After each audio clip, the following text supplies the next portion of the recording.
All right. Hi. Welcome to the Artcasters. We're on, I think, Artcasters 109, which is crazy. But this is the show that alternates between myself and Scott Cirkland's YouTube channels, where we work on art and talk about art and basically talk about troubleshooting and coming up with ideas, and also just the nuts and bolts of like illustration and what it takes to be a professional artist. My pitch is way weaker than Scott's. So speaking of Scott, I'm here with Scott Strickland. Where can we find your work, Scott? You can find me right down here at circworks.com. I'm on YouTube. I got Facebook, Instagram, all that. Oh, and also I launched a new website for just all my pop culture T-shirt designs. It's at circpop.com. So if you like kind of the stuff you see on Threadlist or Designed by Humans and that kind of stuff, I make a little bit of commission from those sites, and I'm like, well, why don't I just make my own site? And if I can drive enough traffic to it, then I can make a little more money off of that. So what was that site again? It's CircPop, like SERKPOP.com. CircPop.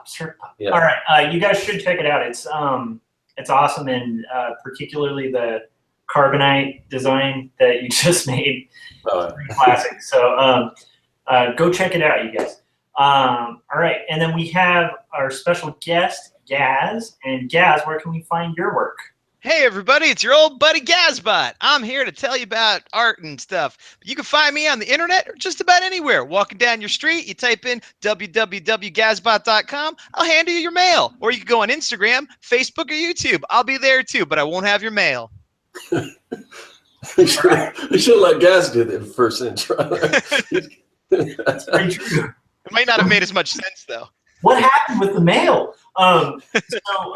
So I was thinking for today's topic, it'd be kind of cool to kind of get into like the changes in perception we've had from when we initially like grew up. I know all of us have gotten into it before on here and on our own YouTube channels, how like, you know, when we were kids, we drew comics and we really loved comics, but there's this funny thing when you're first looking at comics as a fan or as like somebody who really wants to be a cartoonist, there's this kind of perception you have of what the process is going to be like and what's involved and like, you know, what the drawing and what skills you're going to need to get better at in order to do it. And then when you sit down and actually tackle like your first like serious comic, just like a bunch of those perceptions just get blown out of the water. And so like, I know for myself, it was like that. I know we were talking before recording this and we all kind of felt like this is a good thing to mind because we've all experienced it. So I thought we'll just get into kind of like what you thought about comics before doing them. And then, you know, what changed as you've matured as a cartoonist, like how have your thoughts and perceptions of cartooning changed? That's a really long-winded way of introducing the topic. It's a good topic, though. It's a rich one. Yeah, I think we can mine it. So I mean, I know for myself, like I have these really crazy viewpoints and stuff, but I'm kind of curious, like, Gaz, like, what do you like when you initially like thought about cartooning, like, right? You know, what was your idea of what, like, you know, like Jack Kirby's doing in the art studio or whatever, you know? What was your kind of perception? Well, it's a good question. I didn't come to it super directly is the thing. Like I think I got serious about comics in high school about like, you know, hey, I'm failing every other class, so I should try to do this. And that was sort of in the dawn of the Image age. So that colored my opinions a lot. But previous to that, I had read comics and drawn my own dumb little comics. And I guess at that point, I didn't really think about it too much. And at some point when I was, you know, middle school, early teens, I got the How to Draw Comics the Marvel Way as a gift from somebody because they saw that I was drawing Spider-Man or whatever. And so that was the first inkling of like, oh, there's actually a process to this.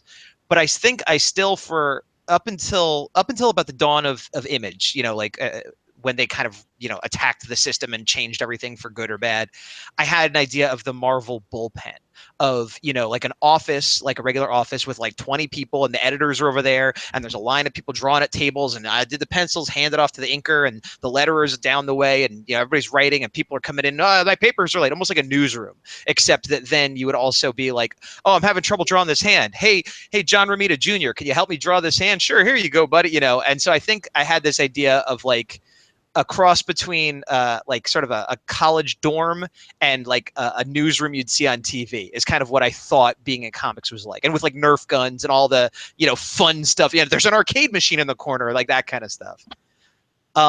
And then my perception shifted around the time I was a teenager and was actually like, hey, I think I might want to do comics for a living, because that was right when Image hit big and all those guys that worked for Marvel, like Todd McFarlane, Rob Liefeld, Jim Lee, et cetera, all left and became rock stars. You know, and for anybody that wasn't around at that time, or even if you were around but not the age I was, like they were rock stars. Like, you know, they'd go to conventions and be swarmed, and I'd see videos of Todd McFarlane bought a funny car and painted Spawn on it. And, you know, people that worked for Image did one issue of a comic and were millionaires, and, you know, people younger than me were had their own books, and I'm like, this is crazy. And so I had this expectation of like, well, I thought it would have been good to work at that fun Marvel, you know, bullpen area. That's nothing. I'm going to be Mick Jagger in comics. All I have to do is draw enough extreme blood and chains, and I'm all set, you know. So needless to say, my expectations were completely unrealistic.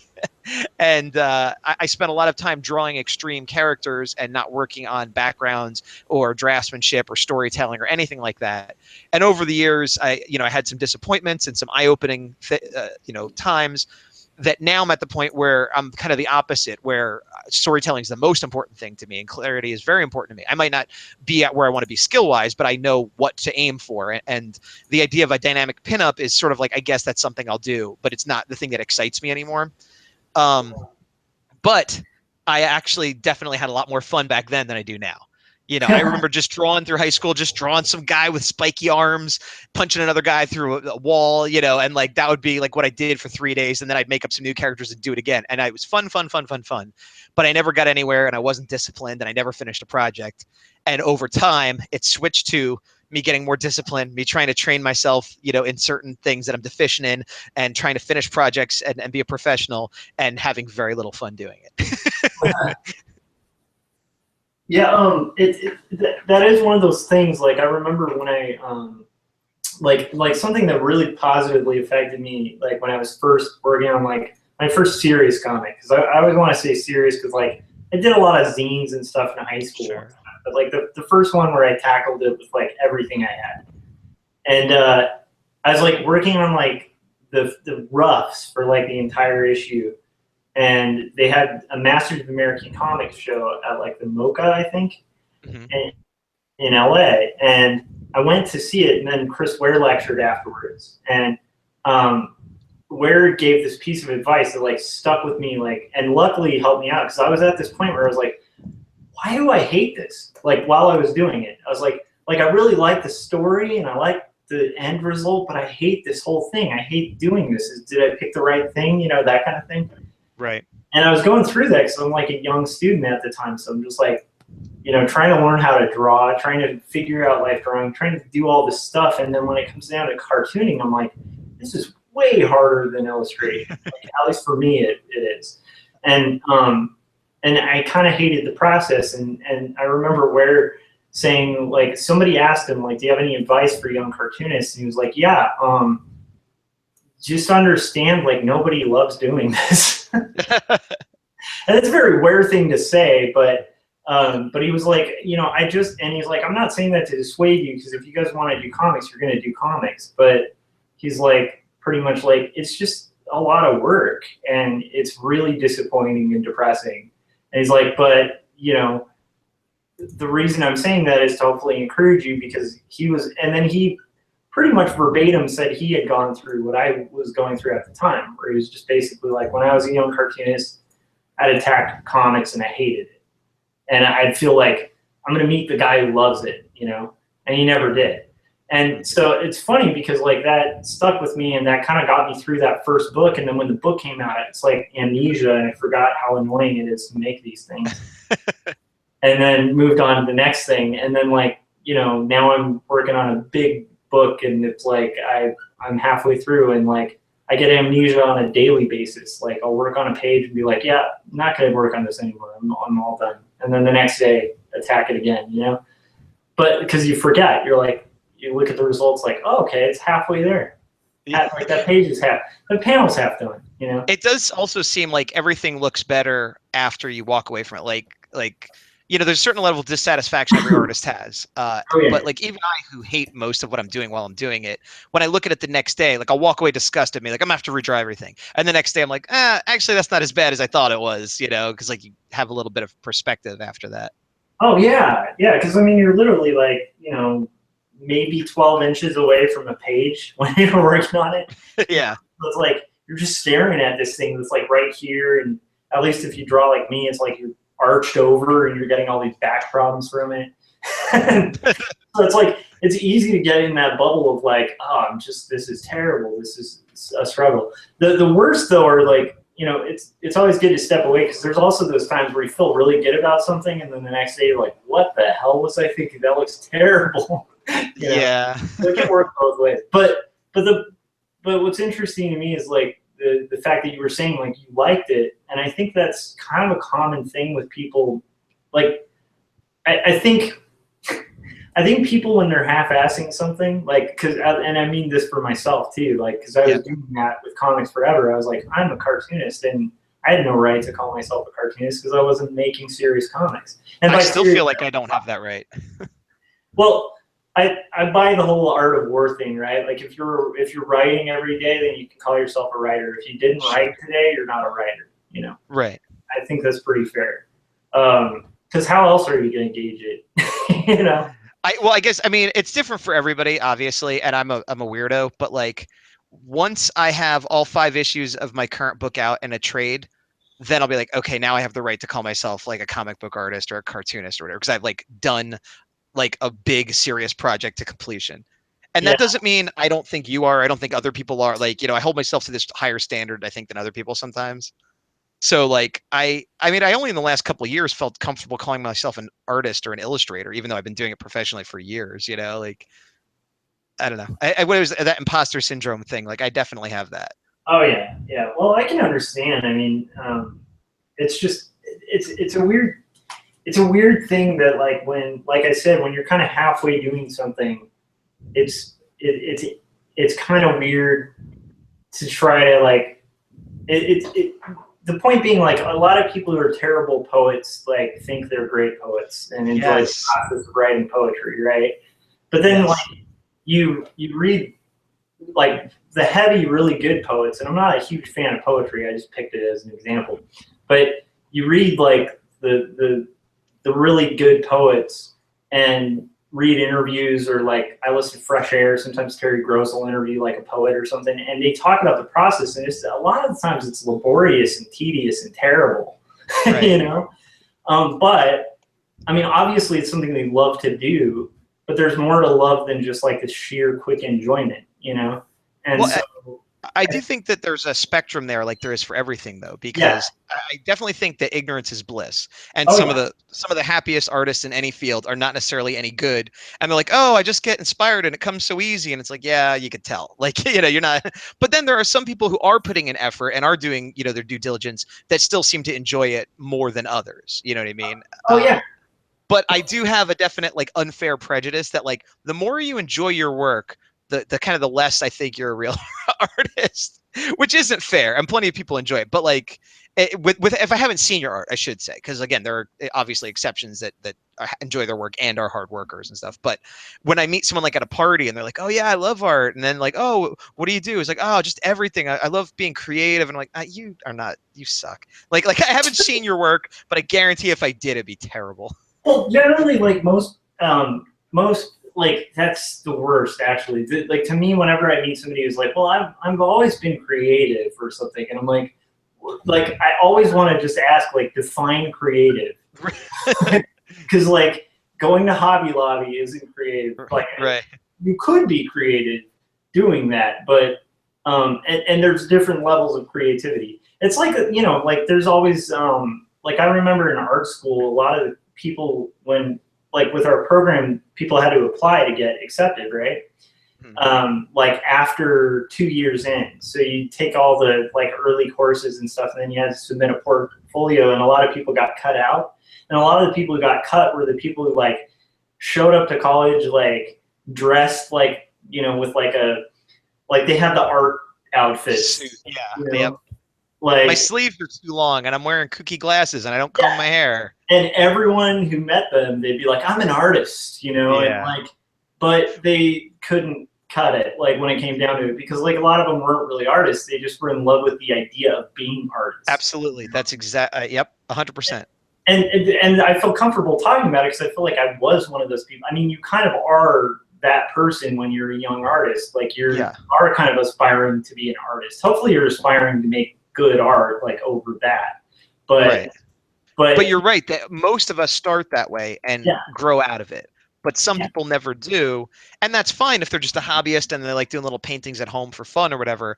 And I have no issue with that. But when then they try to compare what they're doing to what I'm doing, it's like, no, I'm working my ass off and hating myself every day. You just goof around with paint and have a lollygagging time. So don't, you know, we're not the same. Yeah, and I mean, like, that's the thing. Like, there's different reasons for everybody, you know, to do these things. So I'm sure what, you know, just to kind of hedge what we're saying, it's like, I'm not necessarily criticizing that. It's definitely not my cup of tea. Like, that's definitely not the way I roll either. But I also think like, when I was younger cartoonist, like, I did almost have this other polar opposite view where I thought, like, the more sacrifice and time you put in, like, the better your art will be. And sometimes that's not the case either, because you just risk, you know, burning yourself out, or living in a little art bubble where all you're doing is creating and you're not really absorbing like outer stuff, like going to like enjoying a book, or, you know, enjoying going out on a walk and then seeing like weird stuff that you can pull and put into your art. So it's like there's two sides to the coin, you know. But it's funny because I had a similar thing. I even used to picture the editor, like, I always thought, like, you know, you'd be at the bullpen and the editor would look like Jonah Jameson, you know? You'd be taking your stuff for critiques and they'd be like, that's great, but draw more Spider-Man, you know? Yeah. I think I pictured Danny DeVito as the character Louis from Taxi. You know, kind of like what, like kind of like a jerk, but in a way that he was always right. You know, like what's with all this crazy anatomy? Ah, damn, you gotta learn to draw feet, you jerk. And I'm like, but he's right. You know, like. Did he have a cage instead of an office? No, maybe, sure, yeah. Well, I think a lot of that's because you did. You know, it's like I read all of those, like, you know, letters from the bullpen and stuff. So it's like you get this like cartoon version of what it's like, and also what it was like, which is very different. So it's funny because my taste changed, but like when I was younger, that was initially what I thought, and I literally thought you'd just go to a convention, you'd show an awesome portfolio, and they'd be like, "You got the stuff, kid," you know, with like a cigar or something. Absolutely.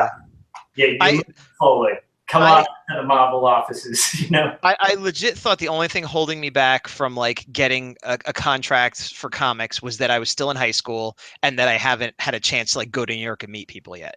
Like, you know, when I hadn't even put 20 pages of a single comic together, you know what I mean? But like unironically, totally sincerely, I'd see an article about somebody getting a book and be like, oh, damn it. If only it was next year, I would have got that book. You know what I mean? Like, it made no sense. And like, I was sure that as soon as I could get my stuff in front of somebody from Image or Marvel, you know, I'd be one of those millionaire rock stars with my first ever book. And it's funny, like, and that honestly, that's part of why I'm able to enjoy being miserable and cynical now, because I'm like, I was terrible. I was, you know, I wasn't even the best comic artist at my school, and yet I had these thoughts. So now when I'm like, I'm garbage, I know that means at least I'm trying to improve, and I have a more realistic view, and which makes it more likely that I might be able to do something with my skills, you know? Yeah. I still feel like I'm terrible. Like not that I'm terrible, but like I'm happy with like my comic and everything and what I'm doing, but I don't have any delusions that if I sent my stuff to Marvel, they would just like laugh in my face, because I don't know, you know, it's just like, it's whether it's just Well, I not their think style, or the bigger thing is Marvel wouldn't even look at it, and that's no slight on you. It wouldn't look at Right. any of our work, just Right. because nowadays you have to kind of already be famous before they'll even look at your work. Right. And it's kind of like I would liken myself more towards like almost like a web cartoonist. Like a lot of they do great work, but I think if you showed it to Marvel without like you said, the following and all that stuff behind it, they would just not care about it. You know, You're never gonna draw Avengers here, kid. Right. Yeah. Yet I've been that's it's I don't know. I sometimes I worry, like, what if I actually did show my stuff to, Marvel or something? If I went back and got actual critique, I don't know if I'd be crushed or what. And it's weird because I've made my living as an artist. I mean, all this time, but it's still. I think that helps. I've never had a Marvel critique, but I've gotten lots of portfolio reviews and critiques over the years from people in the industry, whether it was like, a small person from IDW or a big person, from Magic, Wizards of the Coast, or, even just artists that I liked. I've asked to look at it from time to time. And I've gotten, everything from like, wow, this is really good, you should be able to get work. But, the thing I get more often now is that my style doesn't really fit what anybody wants. Right. But I've gotten in the past, I still do occasionally, like, oh, your perspective's bad, or your anatomy's bad, or whatever, that kind of, more polite than that usually. But it ranges from a list of everything I need to improve before they even want to bother looking at it to, oh my God, I can't believe you're not working. And almost none of it resulted in them actually offering me a job, because none of them were in a position to offer me a job. They were just there to kind of, I don't know what, make people feel good.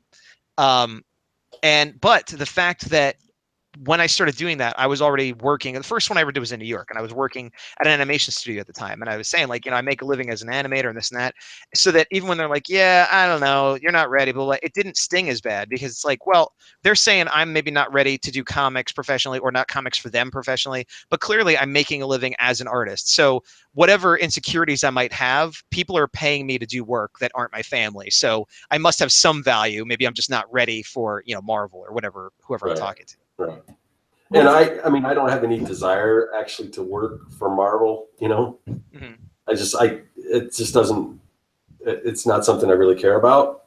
I mean, there's certain situations, like if for whatever reason they liked something that I did and they wanted to cover or something, but I don't know. It's just like, I just can't see, for one, they don't pay any more than, I make now. It's not like, No, even if you were working for a big company on a halfway decent title, you're not going to make a lot of money unless crazy happens. Well, I don't. It's not a goal or a plan of mine to try to work for Marvel or DC anymore. That doesn't mean I wouldn't work for them. I probably enjoy it more than you, based on what you just said. But it's not my end game. But if I was offered a book, I would pretty much take it right away, because even though the money wouldn't be great, it might not even be a book I like. I owe it to my, teenage self. Yeah.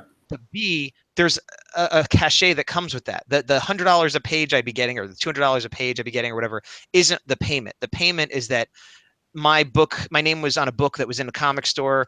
When people come see me at a show, they go, oh, you worked on Iron Man? Oh, okay. Now I'll look at your other book, about a monster. There's something, and I see it all the time, that people that have independent books or prints or commissions, just the fact that they worked on Spider-Man at some point, it makes them more legit. And those are also the people that, even if they haven't worked for Marvel for years, they'll get invited to a local con and get a free table. And like, so, I would absolutely use that Marvel clout to that effect, Yeah, that is true. And it also helps with just building a following. I think the fact that you work, like I see some, certain Marvel artists, they just go on YouTube, just like, and just from the get-go, they, people start following them and everything, just because they have that. So, it definitely, even though it doesn't pay a whole lot, I think the other things that go along with it, are beneficial.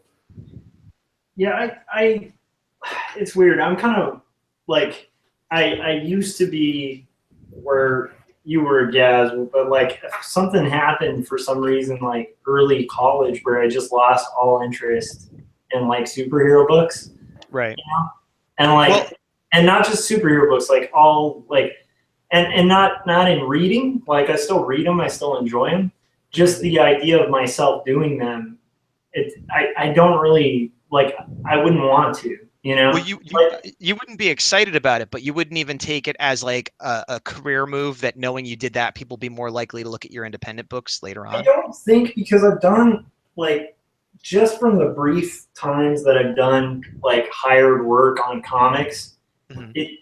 the to me the sacrifice of time is not worth it, because like the other thing is just experiences at conventions where I'd meet Marvel artists and they'd be like, I'm gonna do my graphic novel someday, and I'm like, wait, you're in the same boat? Like, you want to do indie crap? Like, you're a big name, and they're like, yeah, when I get that free time. And it's like, you're not going to get free time because you're penciling or inking like 32 pages of comics for less than most people get paid minimum wage. Like, No, sure, but that's what I mean. Like, you need the free time. The name will get out there, but the time is like, well, it's gotta be a compromise where I'm not saying, oh, you want to do your own book, so go get on Captain America for 7 years. But yeah. if you could do a 6-month run on Avengers and be done, you've got a 6-month run on Avengers. That's more publicity than you could ever hope for, on your Instagram. I mean, people do it, but realistically speaking, it's like a free shot of like superstar juice onto your little indies page. So you do that for 6 months, and then you work on your own book. Like,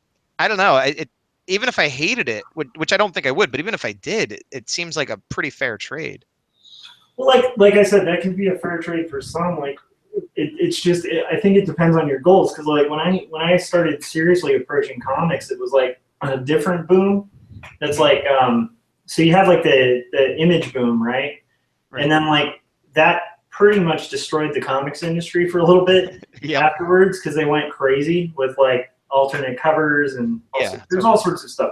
But I think that might have started before Image, but I mean, Marvel was doing that before Image, but yeah, it was on a decline. Image was just like the pinnacle before the drop, Right. And it wasn't Image's fault. And a lot of what Image did was great, and that's why they're still around as a company. And what they're doing as a company now is insanely awesome.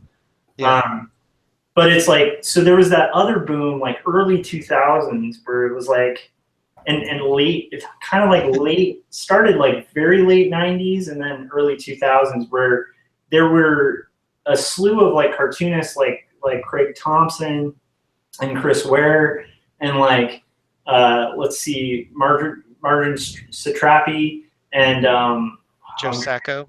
Like you have like Fun Home by Alison Bechdel. Like these books, like, so it was like this moment where like it's like for the first time, at least in my lifetime, like it seemed like graphic novels and comics were getting into bookstores. And it was almost annoying to, I think, all of us who were comic fans, because then everybody started calling comics graphic. I'm not a cartoonist, I'm a graphic novelist, and it got a little snooty. But I still get annoyed when people call trade paperbacks graphic novels. Yeah, well, I mean, the only reason I really stick with calling it a graphic novel is just because people now, because of that little boom, like they associate it. So it's like I don't have to explain it too much to them. No, I understand, and that's become like the common term. But it still bugs me because I'm like, there used to be a difference. It used to be a graphic novel was an original work that was created to be this one book, and a trade paperback was a collection of issues. But I'm sure when my trade paperback comes out, people are going to call it a graphic novel, and I'm not going to like argue with them. I'm just going to take their money and say thank you. But like, so that was the boom. Like, so I this was my unrealistic perception, and I kind of like lived it like in a weird way, because I was like, okay, like, I'm gonna get a comic out, I'm gonna get the Xeric, then I'm gonna move to Portland, and then I'm gonna become one of these big Portland cartoonists, because at the time that was kind of the center of cartooning. Right. And so like I got the Xeric, so I'm like, step one of the plan, check, right? And then, worked at a crappy job doing illustrations, and then like, went freelance, which was step 2, so check, like I'm making a living doing art. And then I geared the freelance towards like, a comic book style, so check 3. And then finally I get to like step 4 or whatever it was on my crazy ladder of lists, and I was like, then I moved to Portland. And I did have this perception of like, I'm going to meet an editor and they're going to love my work and, like publish me and stuff. So, and I got a graphic novel publisher instantly too. So I was like, sweet. And then like I finished the graphic novel, the publisher has no money, so they can't put out the book. And at the time, I've met like the head editor. Like I'm having emails with the senior editor of Dark Horse. Like at the time, one of the senior editors. She's now retired, but Deanna Schutz. And she's like, "I love your work. You just have to find the right publisher. Like we're not the right publisher." And she gave me all these tips on like how to perfect my work and stuff. And I'm just like felt like I was on the brink of breaking it. And the whole time, my whole idea was this idea, kind of like you're talking about, where it's like, then the book will get published, then I'll have exposure, then I'll have a name, right? And then like, it's just I put anything out. But what I didn't realize at the time was like what I was making was just total shit. Like, yeah, that's always the part that we have the blind spot for. Yeah, and I mean, it wasn't horrible. It's like there's parts of my first graphic novel that I'm really happy with, but I was rushing it to try to hit a deadline so that I could get this book out and then have a book on Amazon that I had my name on. Because there's this gold rush going on for graphic novels, so you got to hurry up and get yours out. Well, not just that, but like I really did, and I still do, like really like having books out. That's awesome. It's awesome to have your name in a book. It's awesome, the idea, the fantasy of going to a bookstore and seeing it in the store, you know? Sure, yeah. So then when the deal got dropped, that was a huge thing. The other thing was just going through the slogging hell of finishing a 120-page graphic novel full color and then have the publisher drop it at the end. Like, so it was like a double whammy. But through that slog, I learned like all these weird, terrible things that like are great now. But the one thing I learned from that whole experience was like, it wasn't worth it. Like I wouldn't run a Kickstarter for that book because I took shortcuts on story, like you were saying, Gaz, like where it's all about story. And so, and the other thing is like on the side, I'd also done freelance on books that I had my name in.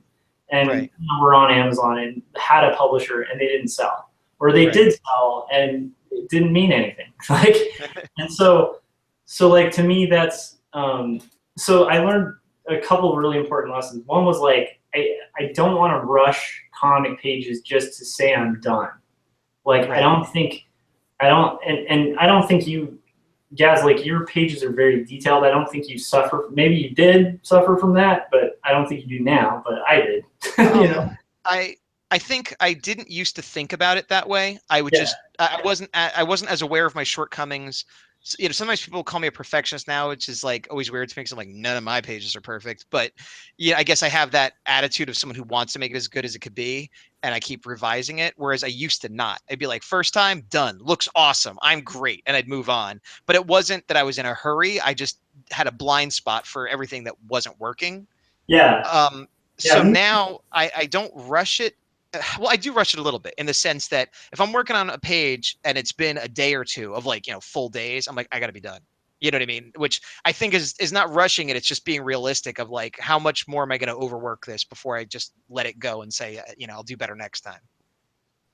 Yeah, I mean, I definitely should preface what I'm saying. Like, I'm not saying like, I don't now like labor over my pages to an extent that's like the absolute most I could spend on a panel, because you know, you have to draw the line somewhere. Otherwise, you could end up working on a single panel for a year, you know? Right. Yeah. Like, oh, well, the composition, if I move this like a millimeter forward, it'll be better, you know? It's like there's always things you could think would make it better, and then at the end, you might end up making something akin to like a terrible pop song written by like 5 executives instead of like a rock song written by one guy, you know? Right. Or the other thing that can happen is maybe you actually do make an improvement, like, oh, the hand looks weird. So you work on the hand for an hour and a half. Do you make the hand look better? But now you're like, oh shit, now the hand looks better than everything else. So now I got to redraw the background. And then you redraw the background. You're like, now the background looks better than, like, so even if you were capable of improving it every time you redrew it, it'd be a never ending cycle.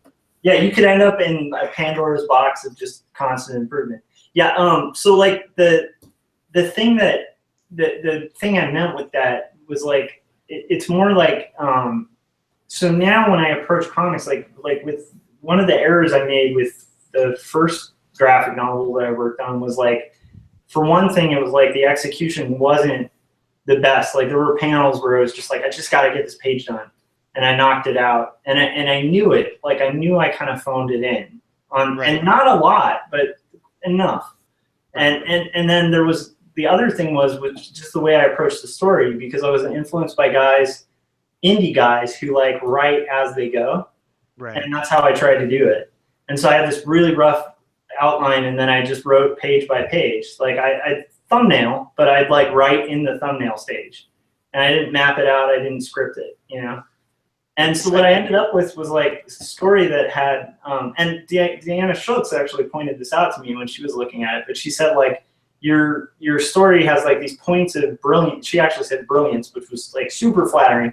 But then she said that then there's these other scenes that are just talking heads, you know? Right. Like, which is totally true. Like that whole book is like, it's like probably like 40% talking heads with like no backgrounds, you know? Right. And so what happened to me recently is that I just basically got to the point where I'm like, okay, now when I approach comics, like, I know that I have to do the hard diligence of writing an entire script, you know, have a really solid plot outline. And then aside from that, like leave it free enough to where if you get, you know, carried away by like the muse or whatever, and you get a better idea, you can do it, you know? So nothing's like locked in stone, but to do enough pre-planning to where like I rarely have to redraw a panel, but it's because I've drawn thumbnails and then redrawn those thumbnails, and then I've drawn loose roughs, and then finally I transfer those loose roughs onto my page, right? And I tighten them up. So it's like I rarely even have to erase when I'm working on my stuff. But it's all because I'm doing pre-planning that I wasn't doing when I did my last thing, because I just wanted to get to the fun stuff. Like I want to draw that eye, you know? Oh man, right? Eyes, they're the best, right? Yeah, so I just skipped. I like drawing the first eye, the second eye not as much. Well, just that through line, man. That through line. I know, but you know what I mean. It's always. I do. No, like for years, dude, I did so many portraits in high school where I just couldn't figure out why my eyes were always like like that.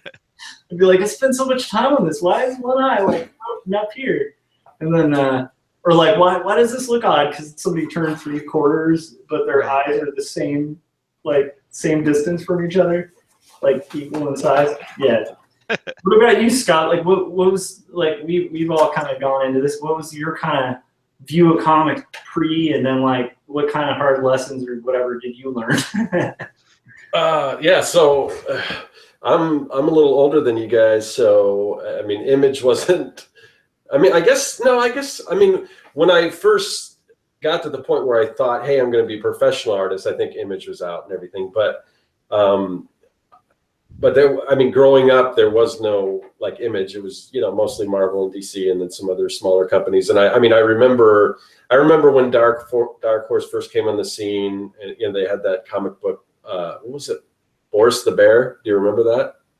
Oh, I never read it, but I remember seeing it. Yeah. Like, so it was basically this teddy bear that killed all the characters from Marvel and DC and everything. That was like their first thing, and then they kind of actually became something based on that.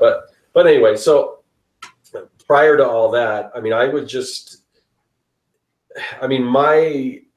my idea of comics. I mean, obviously, I had no idea. We didn't have the internet back then, so it was just like, okay, a comic book is this size, you know, so that's the size I'm going to make it. You know, I didn't know you're supposed to draw like 2 or 3 times the size and all that. And also, well, I don't even know if I drew, even though I had comics, sometimes I would like trace the comics. I'd like take a comic book and trace the outline. So I had the exact size. I don't even know. Oh, not the art, but the dimensions. Yeah. The dimensions. I've done the same thing. I've done that too, yeah. But sometimes I would just draw, you know, sometimes I just draw it on a 8.5 by 11 sheet of paper, you know. But anyway, so I didn't know anything about inking or anything. I mean, it was weird because you'd look at a comic, but you know, I would just do them all in pencil and everything, and just on 8.5 by 11 sheets of paper. A lot of times it was on the back of like my homework. So if you flipped it over, there'd be times tables or something on it and everything. But I just sit on my floor. I didn't even like sit at a desk. I just on my floor, and I would just draw and make my comics, and I'd staple them together and do all that stuff. And then I remember when like color copy, I first found out about color copies because back then that wasn't like a thing. And I was like, oh, I can make my own comics. And then I I realized at that point a color copy costs like $5 or $6 for one. The most I'm like, expensive comic ever. yeah. I'm like, oh, I don't think I can do that. But then I think they eventually got a little less, and I was like, well, I can make maybe the cover. I can color copy a cover, but then I'd still have to, I'd still be at a loss. But anyway, so yeah, I mean, I just try to figure all that stuff out by myself, or maybe not even try to figure it out. I just kind of, when you're younger, and this is, I was probably, I don't know, maybe 10 or something, maybe younger, but just, you don't even really think about that. You just want to create and want to draw. And like, I knew I had like the Marvel tryout book, and I had, how to draw comics the Marvel way and stuff like that. That might've been later before later on, but I still didn't, I at that point, I never really even thought of like, oh, I can go to Marvel and like work for Marvel or something like that. To me, it was still, I'd still, draw my own characters and everything. And they were very derivative of Marvel and DC characters. There's like, I don't know if it was funny because I've got a art book. I forgot what it is, but it's an Alex Ross art book, and it shows some of his stuff that he drew as a kid. And it was basically him tracing like the DC who's who, like bodies, and then putting his own costumes on it. And I did the same thing. I mean, it's so crazy because I look at that and it goes, that looks like what I used to do. How come my stuff doesn't look like Alex Ross now? So somewhere in there he kind of made a jump, and I didn't quite make that jump, but yeah, I would just make up my own characters and my own superhero teams and all that stuff, and but it was mostly, all my own stuff. And then eventually what happened was, I think, and this is later on, but they opened like a comic book art gallery. And so they had original pieces, and I think when I started drawing comics, I was drawing comics for a long time before I had ever even heard of like a comic book store. I would just get my stuff at 7-Eleven and, right. But eventually I found a comic book store, and then I probably learned a little more about how comics are produced or whatever. But it wasn't until this comic book art store where they sold original pieces of work, and this was before any kind of convention that I knew of. So this is my first exposure to any kind of real comic book artwork, and I go up there and I see how big they were. And I see all the paste ups and all the, whiteout and all that kind of stuff. And I see ink over the pencils, and I see all that. And then I kind of start to learn. And then after that, I think I started trying to do a little more research into how they were actually created. And then I got to a point where, because you couldn't really find like black and white comic book pages, because I wanted to learn how to ink and everything. So I would just go and I would blow up. I'd take a color comic book. I go to a Xerox place, and I blow it up to 11 by 17, and it would be in grayscale because it was just a regular black and white color copy. But it was a close enough approximation to what what inks might be, and then I just put a piece of like vellum over it. And I would just trace it. I would, go and I'd trace it with ink and a brush. I tried with a nib for a while, and I could never get the handle of a nib. So I switched over to a brush, and it was a little easier for me to handle. And I just would trace comic book pages over and over again until I finally got a kind of a handle on how a brush works and ink and all that kind of stuff. And then I think after that, then I was a little, then I kind of started, I don't know, creating stuff that was sort of more like professional work, even though, I could look back at the first stuff I started taking to conventions that I thought was, awesome and everything. And it was like, no, it was horrible. So, but I think everyone has that kind of story. So, but I don't know, that's kind of something you made me think of. Yeah. That's funny is because you're talking about how it's hard to know how to do it, especially back before YouTube and everything. You kind of had to ask people or get lucky to meet someone or whatever. And again, as you said, I came a little bit later. So for me, I remember a big thing that gave me, I don't want to say a realistic look, because I still was thinking of image superstardom at this time. But as far as the nuts and bolts of it, when Wizard magazine had come out, and it was like the first like comic book magazine I'd ever even heard of, and it was probably on issue 10 or something at the time. And somebody in one of my art classes showed it to me, and I was like, oh my god! And it had interviews with artist stuff. But then they had a section called Brutes and Babes, which was done by Bart Sears. Mhm. And it was just like, hey, here's a tip for how to draw a hand. Hey, here's a tip for how to lay out a page. And, you know, it wasn't the greatest advice ever, but it was the first time I'd ever seen comic book advice anywhere. So like every month I would look at that magazine primarily for those 2 or 3 pages. But what's funny is, so I don't know if it was from there or not, but I would get little bits of knowledge that I couldn't look up on the internet. And so somehow or another, I learned that most comic artists draw on vellum and use like dip pens and stuff like that. So I got some vellum, but the thing is, vellum usually refers to Bristol, which is a thick kind of cardstock paper. But there's also this type of vellum, which is a really thick kind of tracing paper. That's what I was talking about when I said vellum, when I was tracing them. Yeah. Okay, but that's not what people normally draw on. I mean, that's Right, used for no. specific. So I went out and got that stuff, and then would try to draw on it, and couldn't understand why it was so hard to draw on. Well, They're not really flipping all over the page. Yeah. And then I started trying to use the dip pens, but no one had ever showed me. And so I was just trying to use them like regular pens, and I was just ripping the paper, and I was like, rah, fuck this. And that was like the first time I remember being like really frustrated with art. I'm like, this is stupid. I'm going to use rapidographs forever. And I went out and I bought a couple of rapidographs, but I remember spending something like $29 on a pen, which for at the time was like, you know, a full day's work for me at whatever crappy minimum wage job I had. And it was like a point like 0.001 or something. And I'm like, this is how I'm going to get those Jim Lee, Todd McFarlane details. This pen is going to be the key. You know, like I had this big revolt against brushes and dip pens because I had a hard time with them. So I'm like, they're bullshit. They're garbage, you know, like. But it's funny because like a little bit of knowledge led me down that weird path, you know, because I didn't have real facts. I had like half facts. Yeah.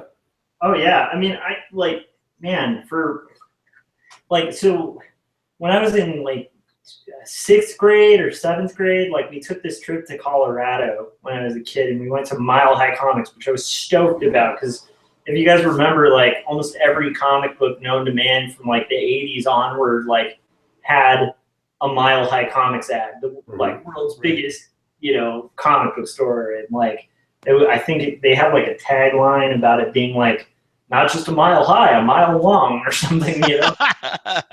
and like I loved comics, so like I would force my family like on whatever vacation. I'd always, and this is like pre kind of mobile internet, so like I'd force my family to like stop by like a payphone, and then I'd go through, because the payphones used to have that little yellow pages. The yellow pages like attached to them. I go through the yellow pages, look up every comic shop, and like be like, we have to hit up at least one of these like on every vacation.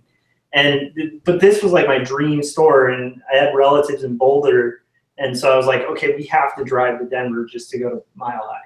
And luckily, I had a family that was like, okay, But like that was the first time like walking through that store, because all our local stores were like in this town that I live in, which is a small town. So it's like they sold capes and tights. They had no indie section at all, and nothing like you know, art, like extra art stuff. Like they never really had like the how-to kind of stuff. And so I remember perusing like Mile High and finding all these awesome issues that were signed and stuff. But amongst those, there was that, and I'm forgetting the company that makes these because they're such a ripoff, but they were like those pre-printed Blue Line pages. Blue Line. I think it was just Blue Line. I think he's right. Yeah, I think it was called Blue Line, and it always had like some graphic of some like hot chick or something drawn on there, you know, and like some muscly guy that wasn't Superman, but he was. Yeah, exactly, and like so I was like, oh, this is what the pros use, because that must be it. Like it's at a comic shop and it's got like the border things. That's how they get their borders. And so I bought this pack, and that pack like literally. I used to have this fear of just doing terribly, and like this is an interesting thing too, because I used to like I'd start a page and then erase the entire thing, or I'd start a page and try to ink it and then I'd throw it away because I screwed up the inks, because like much like you, right. I didn't have an idea that like artists would white out a mistake, and so like that pad of paper was with me until like like 12th grade or something. Like, you know, like for like 6 years, I like used maybe 3 pages because they were just these precious pieces of paper that I didn't want to screw up with my terrible drawings. And Right. and I didn't realize it was just bristle board that I could just buy anywhere. Like, And line out yourself. Yeah. yeah. So like, and then when you're in arts, like it was literally college when I figured out that it was bristle board. Cause like in art school, like as an illustration major, at least in my program, everything we did other than in like fine art classes where you're working on canvas or like whatever, maybe on wood but like in most of the illustration classes, everything we did was on illustration board, you know, like Crescent, you know, cold press illustration. Yeah. I hated working on that stuff. Yeah, and you'd have to cut So this like expensive. cover flap. Yeah. Yeah. And it was always, and we were doing crap. It wasn't even like gallery quality work. It was just like assignments, but we're spending like $5 on the materials.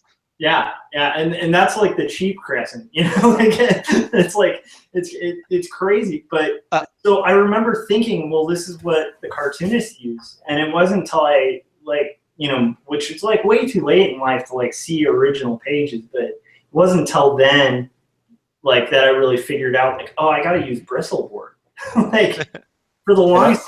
I don't know that stuff was Bristol board. I think it was like cardstock because it would like if you tried to erase it, it would just like shred apart. And are you talking about the comic book paper? Yeah.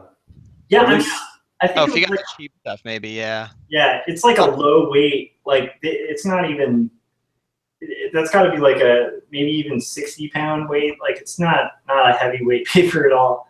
And then like the coating on it's terrible. Guys, I just want to point out that there's been a lot of chat. And I think there was just a question for Josh, if you scroll back a little bit. All right, let's see here. What do we got? They're doing that thing where they're talking about how we're not like paying attention to chat. So I'm like, we should probably pay attention to chat. Oh, okay, that's actually a really good question. He said, sorry if I already answered, but if Image wanted your long format comic, would you consider that? Yes, if Image wanted my graphic novel, take that, guys. No, but yeah, I mean, of course, like if Marvel wanted to publish my graphic, like of course I'd consider it. Like, you know, their distribution's insane. Like, you know, why wouldn't I? Especially with Image, because Image is great. Let me tell you, Image has got the best deal anywhere. You can't. It's not just your best deal in comics. It's your best deal in any business you're ever gonna see. You go anywhere, forget about it. You think you could be Robert Kirkman if you're at Marvel? Robert Kirkman is not on the couch for The Talking Dead. No, he is not on the couch. But if you come here to Marvel, then you will be. I mean, not Marvel, Image. I'm Todd McFarlane. You said I didn't know we had Todd McFarlane on the show today. That was a pretty good McFarlane. Yeah, it was good. Like I'm not wearing my Levi's or I do like a Liefeld, but like so yeah. I mean, like I think that's the difference between my aspirations. It's like I'm not against the publishers. I'm not against like I'm not against superhero comics or anything. It's just not my cup of tea to make those. But if you know, of course, I would want to. I mean, like I think anyone in their right mind. The only thing that would make me maybe leery about Marvel is the fact that they own the rights to everything you do. You know, whereas like with Image, the fact that you have your own rights, like that's great. Although ideally, I'd prefer like Fantagraphics because they put more money into their printing and they make pretty books, which is silly, but it's like that's where I'd ideally like to go. But they're impossible to submit to unless you like know the editors. So I mean, their submission process is clear, but I met a couple of people who work there and talked about the submission room, and that kind of dissuaded me from ever sending blind submissions to Fantagraphics. Why? Because they shit on everybody?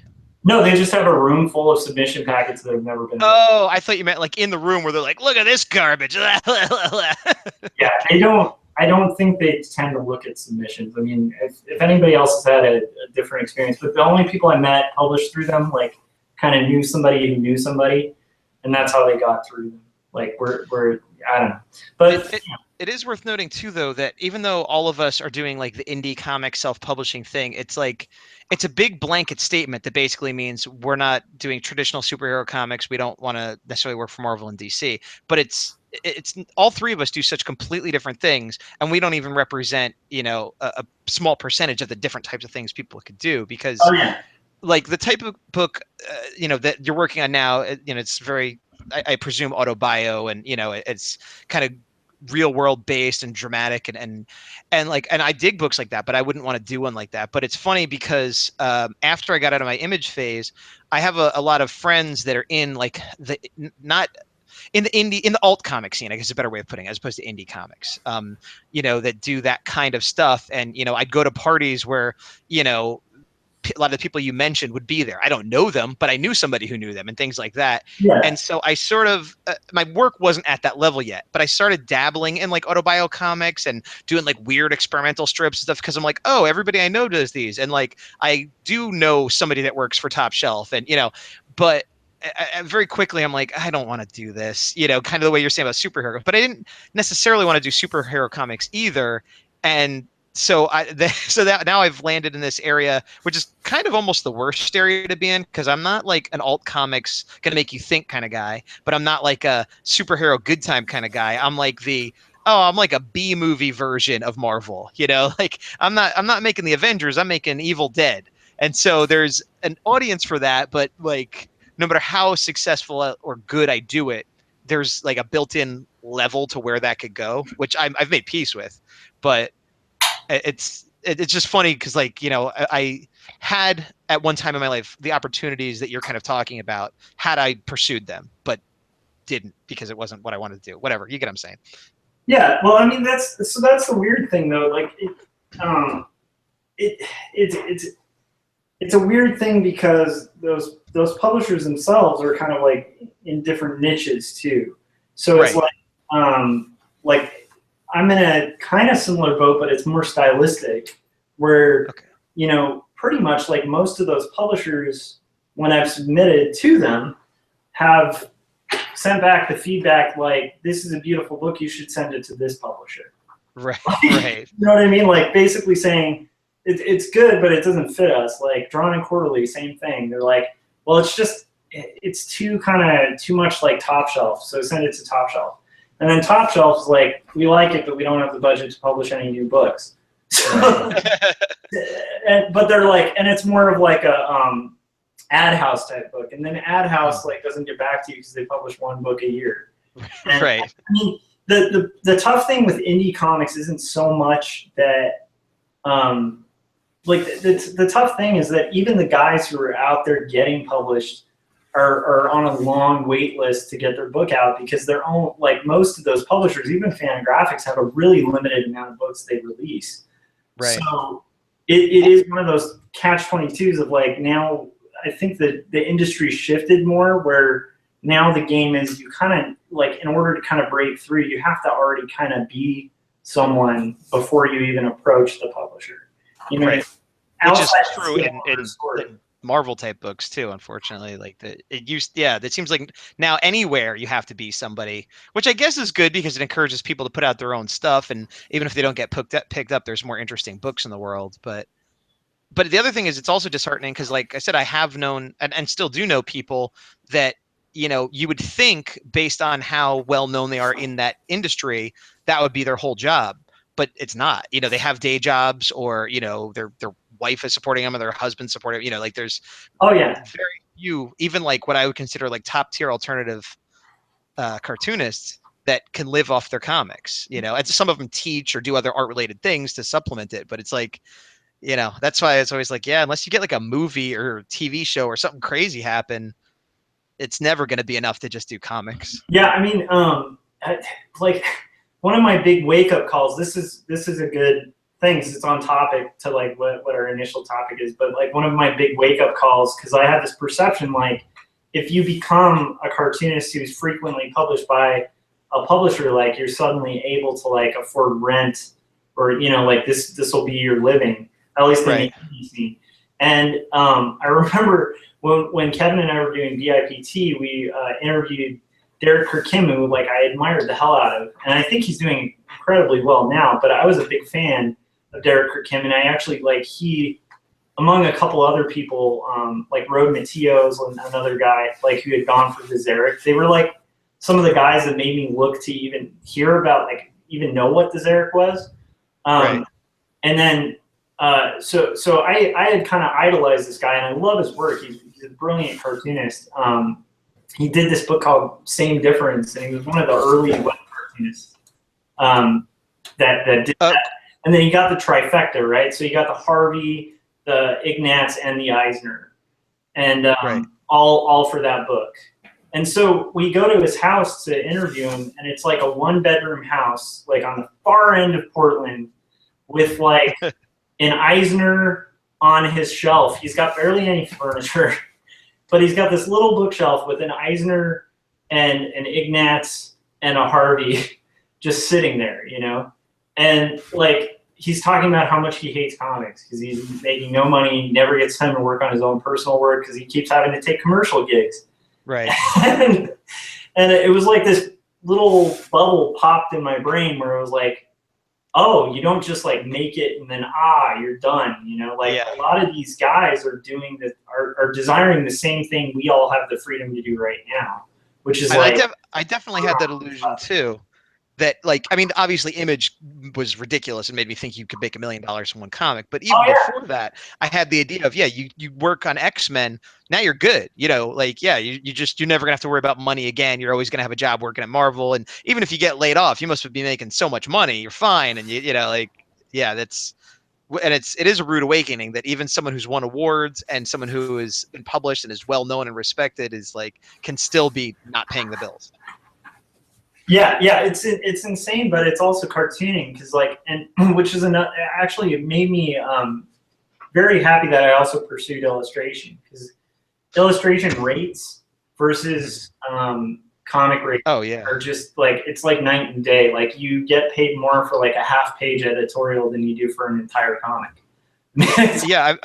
I remember hearing things too, like once I started my disillusionment phase, like one of the Kuberts, either Andy or Adam Kubert, was working on, you know, whatever book they were working on, and they were talking about, like, they had done like a 1-page ad for Universal Studios, like Islands of Adventure, which is all the superhero stuff. And it was just a picture. It was like a roller coaster on the bottom. I don't even know if they drew the roller coaster, but there was like a big Hulk over it. And it was a fairly simple picture. It wasn't even a particularly good splash page as far as comics are concerned. And they were saying, like, I got paid more for that than I did for the entire book that it ran in. And it's like, oh my God, that's nuts. And this was like, you know, one of the Kuberts who's a known name, and he's worked on Wolverine, and it's like, and he's getting paid more for that one. And it's just like, why? Like, it's so crazy. And, I mean, go ahead. Sorry. Well, just to finish it, it kind of goes into what I was saying, though, that he also probably got paid more because he was a Marvel artist. So it does feed back into that thing of, like, his Marvel job didn't pay him well, but Universal came to him because he was a Marvel artist, and then he got money. But it's still this weird thing of, like, Marvel won't pay you well, but your association with Marvel can then end up making you money. Oh yeah, and like there's a guy, I'm not going to name drop him because he's more of Kevin's friend, but I got. We all know who it is. I got in a conversation with him, and he is really well known in comics, like insanely known in comics. And the guy didn't really start making serious money until he basically optioned and licensed, like started out licensing and optioning and stuff.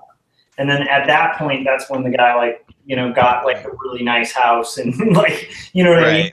But up until then, it's like, you know, publishing like thousands of indies and like publishing with all the publishers, Image, DC, Marvel, and most of the money came from like optioning and licensing. Not that, like, I have met like full-time cartoonists that have shared their salary, like the guys who get on full-time with Marvel and stuff. It's okay, you know, but for the amount of hours, it's one of those things of like a quality of life thing. So, like, I'm not knocking it because I think, to be honest, like, I'm kind of where Scott is. I don't even know if like what I've even pursued in illustration would even fit with Marvel at all. You know, I guess like for me, I don't do that Marvel style at all. But I think that. It's funny because I was talking to somebody, Adam Lohr, the other day, and I was saying how I have kind of a cartoony style, and he's like, "What are you talking about? Like, you're super realistic." But it's like, again, it's a spectrum. So, like, compared to an animator guy or a cartoonist, I have a pretty realistic, detailed style.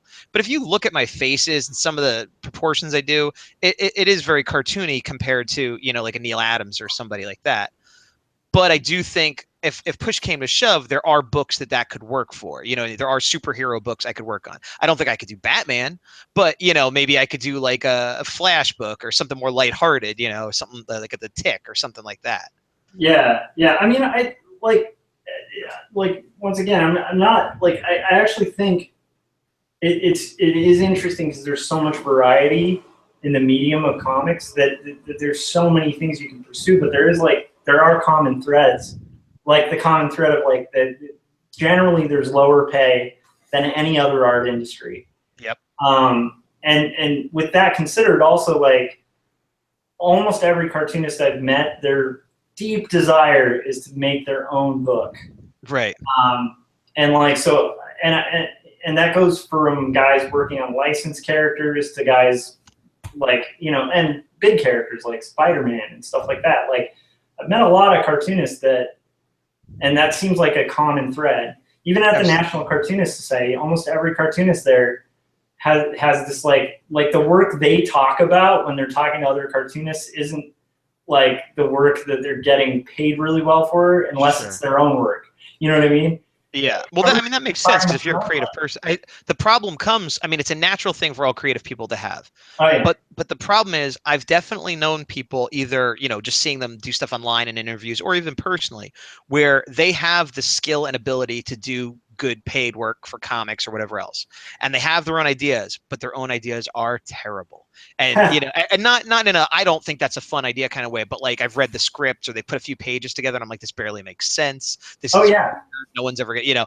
And so it's like if for people, I feel like it's the worst for people like that, because not only are they not getting like their own ideas are never going to take off. You know what I mean? Like even if they put the time aside, but they're also never going to get paid what they're worth, because they could be a good artist that could be working for Spider-Man or something theoretically forever, but they don't make enough money. So it's like, yeah, if you almost have to be a good writer on top of being a good artist, which seems unfair. Like, you know, it's not enough to be a good comic artist if you want to really make it. Well, and that's the weird thing. I mean, there's different routes, but the route I've been banking on, and I don't know if it's going to work, but the route I'm banking on is like, I've seen a lot of the sales numbers of indie books, and it's not that undoable. Like the average indie comic maybe sells 2,000 copies a year. You know, that's well, you know what you gotta look at is if you put a book out through Marvel, you see, and you sell 2,000, but you're only gonna get like 2%. But if you put it out through Image and you do 200, but you'll get 80%. See, so now you only gotta sell 10% of what you were paying, and you get even more. Come on, violator. Have you seen my hockey team? Yes. Do you remember those ads I make for, like, fun, the but Swanmobile? yes, I mean I make fun, but he's right about the math. Oh yeah, no, but like what's interesting is like you're never gonna get like doing an indie generally, like it actually I might have even been overstating, like 2,000 might be a pretty good number for most indies, you know. Doing I'd be happy to say 2,000. doing a Marvel comic, if you sold 2,000 issues, you'd be gone in it like quick, because a terrible Marvel comic definitely outsells that. So yeah, it is like a give and take, but to me it's like, well, there's indies that have only sold like 2,000 copies that get a ton of press, and then get people work with like publishers like Pantheon that'll get it distributed by Baker and Taylor and stuff like that. So to me, like my thinking is like, well, maybe I should try to hit that, you know, because I'll promote it better than a publisher. Like at least, well, and you're also going to give yourself more a chance if it doesn't start selling right away. You're not going to dump it in a week. You'll stick with it. Oh, entirely. And like I said, like regardless, even if you have a publisher, you're gonna have to hit the road and do a ton of self promotion, unless you are one of the lucky 3, you know, or whatever. Like the lucky few that maybe like their first book's just, you know, there's always that outlier, you know, who's just like, I don't know what happened. I just walked in a room and somebody was like, I like your look. I'm going to cast you in a sitcom, you know? Yeah. And that's how I became Wacky Fred on Just the 7 of Us. Exactly. But like it, you know, it's an interesting thing, and I'm not really sure where I land on it, because like the other beauty of like being your own publisher is you get your own copies. You don't have to like like a lot of publishers, especially indie publishers, will make you pay for copies of your book. Like you're still having to pay costs for them. So in a weird way, it's like you're paying that, like the one advantage they have is the distro, you know? And so it's one of those things where my thinking is like, when this book's out, I'm going to try to kind of do it myself, like much like I think Gaz is doing. Speaking of doing it, like, you know, you're kickstarting, so we should probably mention that. Oh yeah, I have a Kickstarter going currently. It is for my comic, The Horror A4, issue 2. Issue 1 I have up now. You can see the cover for, but issue 2 is the one that is new. It is on Kickstarter, and we have already met our goal thanks to some very generous donors, some of which are in the chat right now. So thank you to anyone who is listening that has contributed or shared or is even thinking about looking at it. But yeah, we hit the initial goal in like a day, but it was a small goal, so I'm not bragging.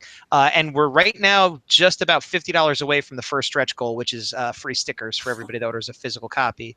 And then it goes up from there. But the I guess I should say what the book is about for those that don't know. It is a kaiju comic, which is a giant monster. Think of Godzilla type thing.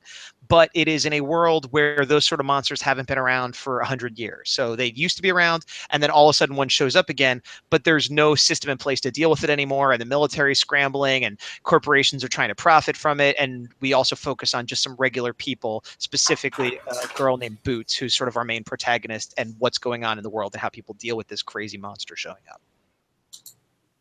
Yeah. So it's a rad plot. Go ahead. What's up, Scott? So I'm curious because you've launched a Kickstarter for your first issue. Yes. And I've launched. Well, I launched. It wasn't for my first issue, but I've launched one other Kickstarter. Right. And it was just kind of. I branded it as Young and the Dead. I didn't brand it as issue 1 or anything, but you know, you can get the first 3 issues if you want. You can get the current or whatever. My concern going forward, when I get ready when I get issue 4 done, is do I launch it as issue 4? Because then it's like, well, if you don't have issues 1 through 3, even though you can get them, that's so. And I know I see how you branded yours with, you know, it's issue 2. Issue 2. So I'm curious. Is it tracking better than the first one? Because usually when you put out a sequel, there's a drop off. So I'm thinking, well, if I launch it, do I just call it? Yeah, even though I'm really technically launching the fourth issue, do I launch it as something like Young and the Dead, The Return, or just something that doesn't sound like issue 4, or like? So you want to give it like, you don't want to call it Batman 2, you want to call it Batman Returns. Well, I can't just call it. I don't think I can call it Young and the Dead. Maybe if I just call it Young and the Dead and then 2018. Well, I don't know. I understand the issue you're concerned about, and I don't think it's a ridiculous thing to wonder about, but I don't think I share your concern.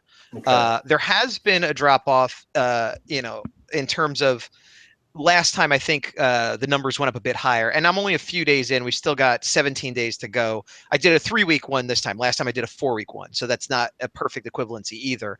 But until it's done, I won't know exactly how much better or worse it did than last time. But it definitely is. It grew really big the first day, just like last time, and then it dropped off just like last time. But the trickling in that's been happening in the drop-off period has been slower for sure. Now, part of that might be because it says issue 2, but a lot of the people that are contributing are return contributors who last time maybe bought a big $25 package that had the print and the pin, or they splurged on 50 and got a sketch. And not everyone who did that last time is doing that this time. Maybe they're just buying the comic, or maybe they're just getting a digital comic. So I don't think the number 2 is what is doing that. I think it's that the first time it was like, oh, I want to support this artist or this friend or this family member, whatever brought them to my page. And so they dropped a big chunk the first time and got the whole deluxe pack. And maybe they feel like, hey, I don't need the deluxe pack this time because I already have, you know, a lot of that peripheral ephemera from the first one, and or, hey, I want to keep supporting this guy, but he already got a big chunk of me the first time, you know. So, and not everyone's a return, you know, I want to say patron, but not investor. What do you call them? Pledger? Kicker. Not everyone's a return kicker. Backer. Backer. Thank you. I like it. Not everyone's a return backer, because I do have or the small tiers, you could get a digital copy package of 1 and 2 for a reduced price, and you can get a printed copy 1 and 2 for a reduced price. And I have had a few people buy those. So those are people that never backed me before that are just buying the first 2 issues. I also don't have it listed, but one person bought one of the bigger packages and said, hey, I didn't get issue 1. I want to get that too. How much would it cost to add it on or whatever? And I said, well, I can't do it right this second, but at the end, there's an option to do add-ons at the end of the campaign. And I will have that as an add-on that anybody could put on issue 1 for a nominal fee, you know. Oh, so you didn't even offer a package with issue 1 included. No. See, I think that's the only stupid. No, I was just a mistake. Well, it might be. I mean, I'm learning as I go. Like I said, the first 2 small tiers for just the books, I combined it. But I have like, I don't know, 12, 15 options already. And I didn't want to essentially have 12 options and then duplicate all 12. It just seemed like it'd be confusing and it'd be a lot of extra. And I feel like most people they're going to be dropping a lot of money probably got the first one. And if they just want to try it out, there's the smaller packages. And then, like I said, the one person who got a bigger package asked me about it. And I said, yeah, well, I'll work it out so that you can add it on later. Maybe that was a mistake, but I don't know. Right now, I think it was the right thing to do. I might be proven wrong by the end of it, but yeah. At this point, I wouldn't worry about assessing mistakes. I'd worry about just getting through the Kickstarter and then assess later. You know what I mean? Because I had this this illustration professor who he was the chair of our department, and I was all excited because I had my first comic printed, and I felt guilty showing it to him because it's a 2-color job, and I screwed up the trapping, so it had one of those points under the black where you could see discoloration. And I knew he'd see it because he taught me trapping, you know. So I'm so I was like, here it is, but I screwed up here, and this is drawn kind of weird. And he was like, stop. And I'm like, what? And he's like, no, just enjoy it. It's printed. It's done. And I was like, oh. Oh yeah, you're absolutely right. There's nothing worse than when someone shows you a piece of art and then points out everything that's wrong with it. Oh yeah. And that's the only reason I'm saying is because Scott was attacking me and telling me I was terrible. So no. No, well, but he brought up a point. No, I'm kidding. But you brought up a point that I did think of when I was launching it. I'm not beating myself up over it. I'm having fun with it. It's fine. I'm happy that people are buying it. But it is something that I considered and made a conscious choice on. So at the end, I will reevaluate what I thought of the choice I made. One thing I want to mention that with the second Kickstarter that I forgot about until a few days into it is since I had already done a Kickstarter that had, I think it was 83 backers, the first one. You can still do updates after it's over. And I had done that because when I finished, there was a couple things that I promised that I would do, as stretch goals that didn't include the comics. It was over. And then a month later, I'm like, here's that other stretch goal, blah, blah, blah. So when I did this one, I launched it and shared it on social media. And then a few days later, I realized, oh, I should make an update for all my previous backers because excuse me, even though it was only a few days in and I had something like 15 or 20 backers at that time. And so if I had 83 backers, even if everybody that backed this one was from the old issue, which they weren't, there's still 60 something people that didn't contribute. Now, not that everyone has to contribute again, not that everyone wants to contribute again, but it's also maybe they didn't realize, maybe they don't follow me on social media. So I went through and then did that. And immediately I got 1 or 2 more pledges and it was clearly there were a couple people on there that didn't realize it was going on, got that message. And so that's just something to remember too, for anybody that's doing a second or third Kickstarter, to use that tool, which would have been better if I used it right in the beginning because I totally forgot. But yeah, see, one of my concerns, I mean, when I do launch that second Kickstarter, see, I know a lot of the hardcore people that probably would want that issue. I probably backed the previous one, but since then I've got my audience has grown. Now I don't know how many of those people are passionate enough that they're going to want to jump in, but that's kind of my hope, is that I can match or surpass the first one just based on my audience has grown a little bit.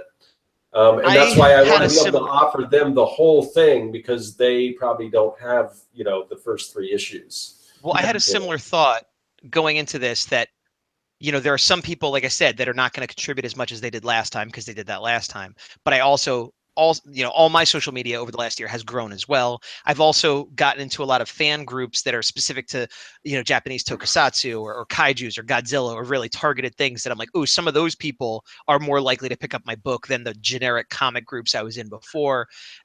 So I think going into this one, I had a lot more pluses than I did last time and a lot more minuses. So I didn't get my hopes up. I very much was like, I'm excited to see how this works out. And the fact I've met my goal, great. Everything on top is gravy. But I'm very curious to see how it shakes out, how many new people I picked up that I didn't have last time and from where. Yeah, and I mean, there's going to be all sorts of factors to consider at the end. Like, is Kickstarter more saturated now too?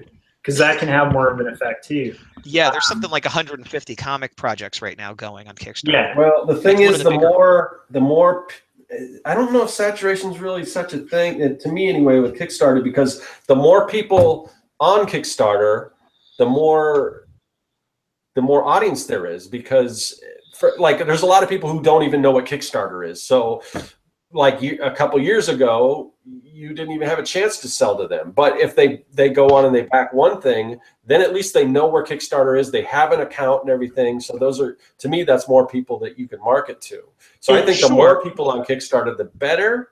Yeah, it depends. It depends on which end the saturation's in.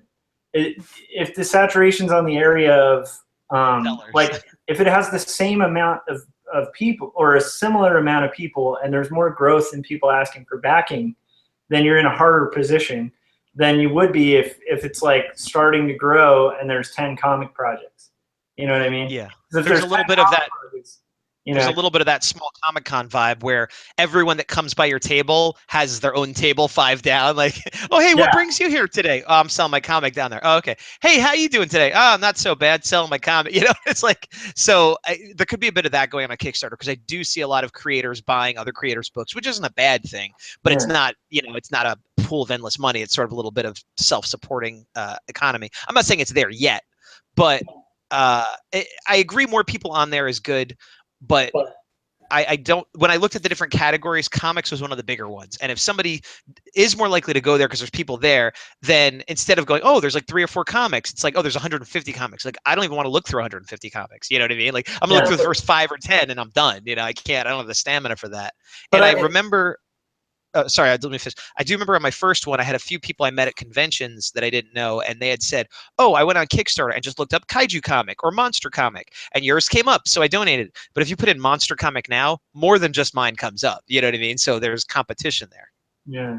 But I don't know how many people really just go on there and buy comics because it looks cool. There's some people, but I really think the majority of your backers are going to be people that or that you've brought to Kickstarter, or that makes sense. Yeah, I think Scott, you also have a point too, which is like the bigger it is as a site, obviously if you are having success with it, that's going to be better because you have more potential of more customers.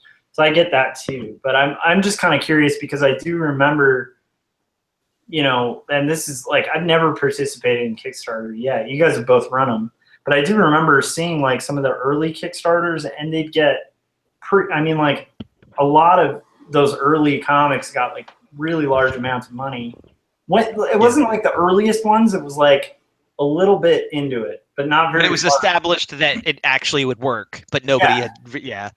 Well, and also I think there was a lot more back then where it was like, hey, I'm an artist you kind of know. Give me this money and I'll spend the next year making a book. Whereas now it's like you kind of have to have the book done for anybody to take you seriously. Yeah, that's why I'm like, I'm really curious about Kickstarter because I think I might run one. I have that fear that I'll put like, I want $2 and it doesn't get funded. Everyone has that fear. And then you're like, yeah, I just sent that to every contact on my list. But I've been kind of dealing with this in general, and we'll have this as a different topic, but just the idea of like, kind of like how your own voice, like as an artist, tends to like the voice in your head, not like a schizophrenic voice or anything, but just like your own mind is kind of what prevents you a lot of the time as an artist pursuing success.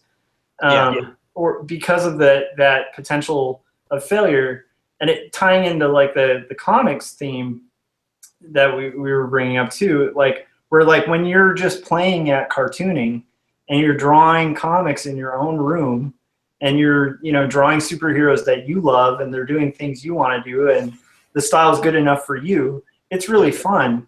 And it becomes a lot less fun when you really have to like throw it out there and be like, am I any good? Does anybody like this? You know, like, are people going to criticize that leg I hid behind a rock?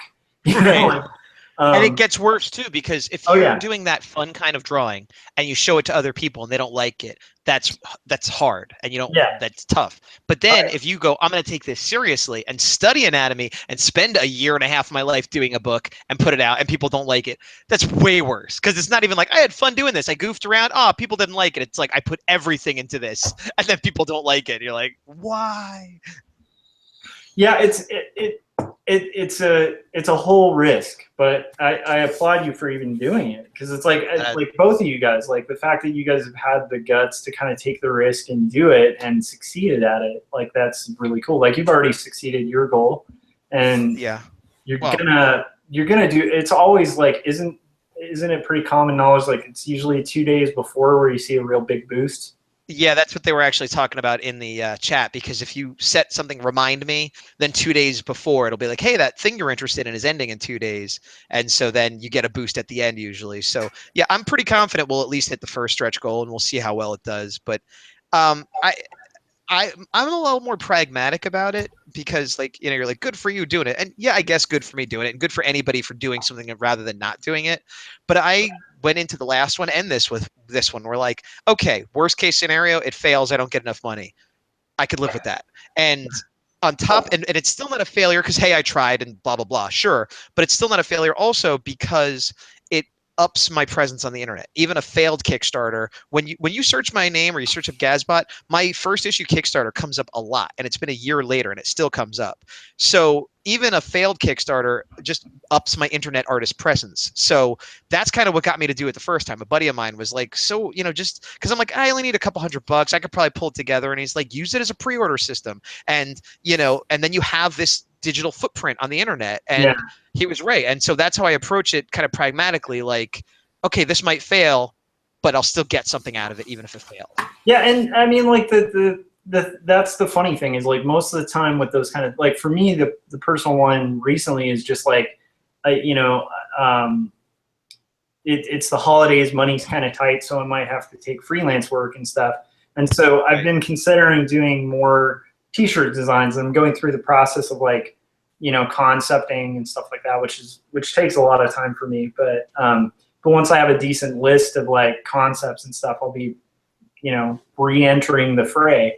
And then I just got hit with this just crazy like fear and insecurity that I haven't felt in years.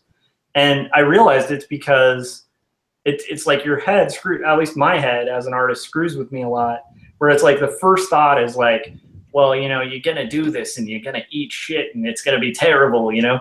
And I don't know if that was a good Todd McFarlane. I don't think it really worked, but I was trying. I thought you were doing like Tom DeFalco. Yeah. Yeah, it just didn't have enough Canadian kind of vibe to it, I guess. But it's almost a little bit Adam Sandler-y. Like, you know, you're going to do it and you're going to eat shit. And now I'm really just Adam Sandler, aren't I? Yeah, but like, sorry, I don't know what happened there. Adam, he just kind of like appears on podcasts sometimes. I don't know why Adam Sandler shows up, but he just does it. But like the thing for me that like once again I had to confront, that I'm so used to having to confront, because it's just a constant thing with being an artist, is like that voice that's like, oh, this stuff, this is gonna be terrible, it'll be the end of the world or something. It's silly, because the worst case scenario is like I put up a t-shirt design and it doesn't sell, and then maybe I learn something from it, or I end up with a portfolio piece that gets me more work later on. Because it's weird. It's like you kind of have to have faith in it working out, because it does in a weird way. Like a lot of the work I got professionally came from like designs I did for fun that like nobody gave a crap about, and 2 years later a publisher liked it, you know? I used to get jobs, and it's a lower equivalency, but a lot of the early jobs I got where I'd be working at a retail store and I would be drawing Wolverine or one of my characters or whatever, just doodling, and someone would be like, "Oh, you're an artist? Hey, I need a menu design," and like just by the fact that I was drawing and someone saw me drawing, got me some little local ad in a paper or something. So there's definitely truth to putting your art out there, even if people don't want to buy that art, could lead to other jobs and stuff. Yeah, and like But once again, like the stuff you should be afraid of is like, be afraid of like a world war. Be afraid of like stuff that like could be disastrous and actually kill you. But don't be afraid of art. Like it's the worst case scenario is like you draw something crappy or and my point is just like I have to tell myself that sometimes because like once again I got hit with all this stuff and I'm like. But I had to walk through my own career in my head. Like, well, what happened when I first got into t-shirts and I had no idea what I was doing? And then that kind of worked out. And I had some stuff that didn't work out and some stuff that did, but you just kind of, I know the game, but it's just, it's like you haven't been on a basketball court in a year and you suddenly want to play basketball. There's a little bit of that anxiety of like, oh man. I also think there's at least, I'm assuming most of us at some point were teased in high school if we're artists. And I think there's something of that too, because if you do a bad job, it comes out bad, it doesn't sell, whatever. There's very little chance that a bunch of people are going to show up and be like, but there was a time in our life when that was part of it. You try to do something, you try to kick the ball, you miss, and everyone laughs at you for the next 3 days and calls you, wiffle foot or some crap. And so there's probably a part of us that's like, oh, if I put that shirt up and nobody buys it, it's gonna be so embarrassing. If nobody buys it, probably people won't even realize it failed, And if they do, if they follow you enough to know it failed, they probably care about you enough that they're not gonna like be such a dick to be like, oh, you suck, So it really is just our own heads, but I think there's a subconscious thought of like, yeah, people are gonna like make me feel bad about this, and it's like it's very unlikely that would happen. If anything, the worst case scenario, they might be like, oh man, maybe try this next time, which isn't the same as like making fun of you. Oh yeah, and like there's one thing that's guaranteed, which is if you listen to like fear like that, and then you're just like, okay, well I'm not going to run a Kickstarter, or oh well I'm not going to do design or whatever, then you're guaranteed your fears are going to come true. You're going to have a failed T-shirt design because you never made it, So it's like it's like regardless, like the worst fears are already happening if you don't confront it and just kind of do it. There's rational fears too, like when you're an early artist. Like when you're a young artist, like, there might. I prefer early artist. Yeah, early artist. Well, that's true because there might be like somebody who's 90 who just picked up an illustration. But the point being, like, if you're gonna get into the fray and start like submitting like I don't know like cartoons to New Yorker or something, you might want to have a little fear just to look at your competition and kind of assess your work and be like, is my humor up to the level of these other cartoonists? Like, right. But even then, I would still say submit. And submit, and they're going to tell you why you're not good enough instead of you having to guess, as long as you can take it, because that's it's helpful. Yeah, there's the healthy fear, though, the healthy fear is like having a high standard for yourself, like meaning like being able to look at your competition or look at what's out there and what's better than yours and go like, where do I stand next to that? Like in reality, where do I stand? But that's where you like. I think that's why it's always a struggle for me because I'm always assessing my work like that, and I think sometimes that can cross over to like, well, it's not here, therefore, don't. Right. Which that's the step, that extra step down the ladder or whatever, where it's like I think better than not. Well, and I think a big part of for me that whole fear is. It was less about fooling myself because I like I said early on I had a crazy ego, and then pretty quickly I realized, oh no, I'm terrible, and so it's almost been about, because I know that I believed in myself in this unrealistic way for a while, that I'm always worried of like, oh, do I think better of myself than I should? Am I not, and so for a long time, and this is something I've only kind of recently been getting over, like I did feel that like self-publishing comics or whatever is sort of like not as good as being published by, a Marvel, DC, Dark Horse, whatever. Not just because of distribution and prestige and all those things that like go with it, but because it's somebody outside of me saying, hey, you're good enough for comics. Okay, we're letting you in the club. And I was kind of waiting for that, you know, and I felt like, well, if I just put out my own book, I'm saying, hey guys, I think I'm good enough, but like, so what? No one else has agreed with me, you know. And now that I've been doing them, it's like arguably way harder to do your own comics, and it, you know, it's a little bit more impressive in some ways, even if it's not as like glamorous as far as fame and payment and stuff. But I kind of lost my train of thought. But basically, what I was getting at is that I used to think that, you know, I needed that outside validation to be legitimate. And I've slowly but surely gotten over that to the point where I feel like somewhat legitimate. I still might not be happy with my art, but it has nothing to do with the fact that, you know, Dark Horse didn't want to hire me. It just, I know I could do better, and I'm unhappy with the level I'm at right now. Oh yeah, and like that I think that the other thing is just thinking like more long term about it, because like let's say you proceeded in your career only getting validation from other people, and then suddenly you get in a position where you have validation from other people. Like, Right. what's going to be your motivation to make art at that point? Oh no, then Because- I'm done. Yeah, I mean, and I think actually that's why a lot of people who hit like massive success get like super depressed, because they're like, I've been chasing this forever and I got it and it kind of sucks, you know? Right. Like I'm not happy, and so like I think that like yeah, finding other reasons to kind of create is probably a good idea, because like I think even if you get there, there's always something higher, you know, to Right. get to. And aside from that, like, you know, like you get to that highest plane or whatever, and you might be like, you know, everybody wants to be up here and it kind of sucks, you know? So Yeah. who knows, you know?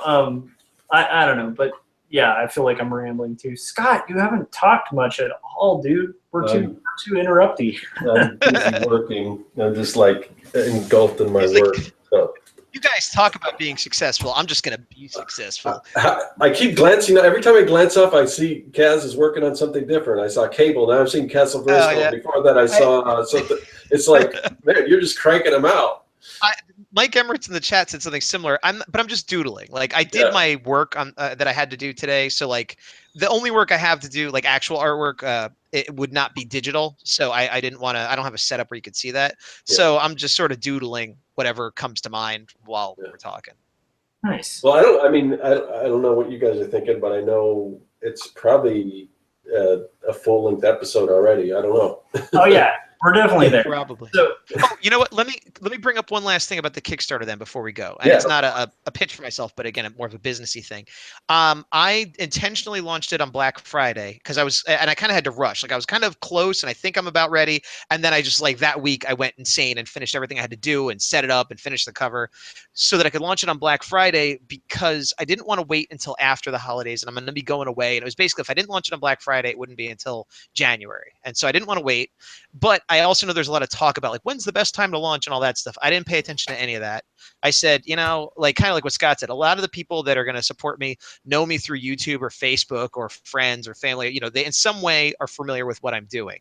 And I think there's enough people that I could trust will be there, that no matter when I launch it, I'll at least get, you know, enough to print it, which is all I really need. So I'm going to launch it. But I want to do Black Friday because I put a sale on, which I did not do last time, and I've never done before, anything like that. And so one of the tiers, which is normally $25, I made it only $20, and I added free digital copies of issue 1 and 2, which are not included normally. And I limited it from Black Friday to Cyber Monday, and I limited it to 10. And I sold 9 of them. And I Cool. don't know if that was a good idea or not. I'm not like, oh, what a terrible idea. But what I noticed, and I don't mind because people got a deal, you know, and I'm not complaining whatsoever. It was a deal, and I'm glad people were able to take advantage of it. But I did notice that many of the people who got that deal were return backers, people who in all likelihood would have backed it anyway. And I've done sales before. Like I had a sale one time for commissions when I was going to take a break from doing commissions. Before I did, I was like, okay, if you want like Power Rangers or Ninja Turtles, I gave a couple categories of things that I could maybe make prints of. I'll do it for half price. And I had a couple bites, but everybody was someone that was already going to hire me. Like one person had hired me to do one Ninja Turtle, and they're like, oh, I'm going to come back and have you do 2 more. And then when I put up the sale, they're like, oh, let's do those other 2. So I effectively just like lost half the money on sales I was going to get already. So yeah, I was one of the people that backed at that sale too. right, no, and I appreciate that. Well, okay, here's the question then. If I didn't have that sale, would you have still gotten that level at the regular $25 price? Or did it actually incentivize you to go a little higher? It would have been the main thing that I wanted was issue 2. So the other stuff was just kind of gravy. I mean, truthfully, I mean, to be totally honest, all I cared about really, I mean, I had stickers, like you said, from before, so I didn't really care about that. I probably would have backed around that area anyway, just because I wanted to support you. But it may have been at a $20. Gotcha. I don't know. So I mean, it may have influenced you to back at a slightly higher level, but not necessarily. Is that right? And that's just me. I mean, I can't speak for anyone else. And that's fine. And like I said, I appreciate anything anybody wants to contribute. I don't take it for granted. And you know, anybody gets a sale, that's great, because you know, I'm not trying to rip people off here either. But I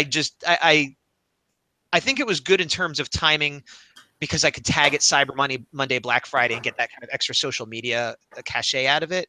But in terms of making or losing money, I don't know. I don't know if at the end of the day how that's going to work out. I think my decision for backing at that was because you had mentioned it. You had mentioned wanting to do a sale and everything. So I kind of I got the impression that you were maybe steering people towards that that was something that you wanted to. So since you did mention that, I'm like, well, yeah, he created this thing.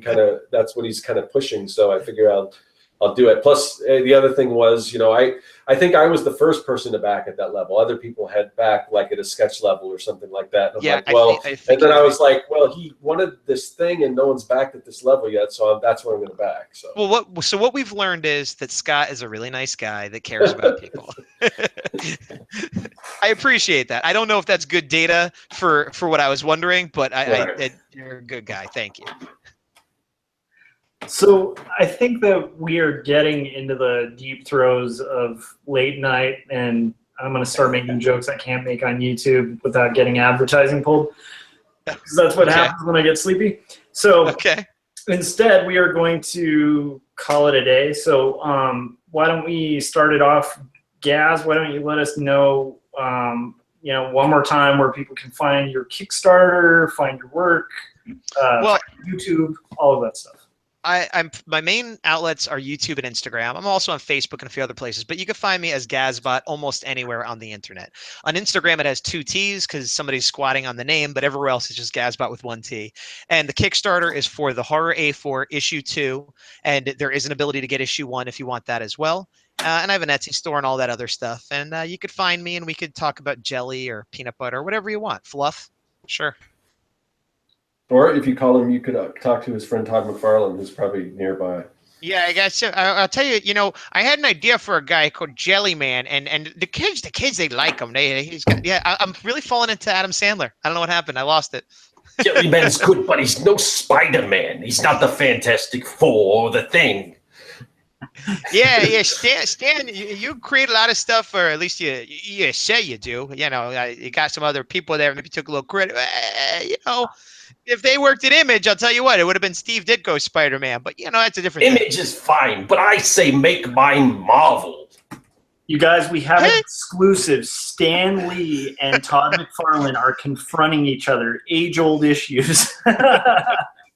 All right, so, Scott, where can we find your stuff?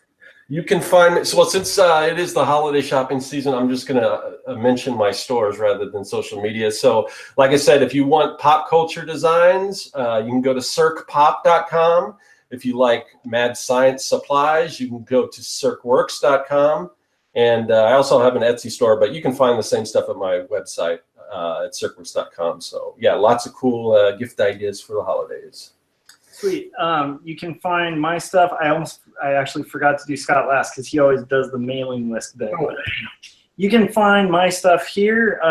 I'm trying to get people to subscribe to my Tapas for quarterly stories. So if you just look up quarterly stories or Tapas /series quarterly stories, and just subscribe or like, and if you hate it, please don't subscribe. But you know, at least check it out.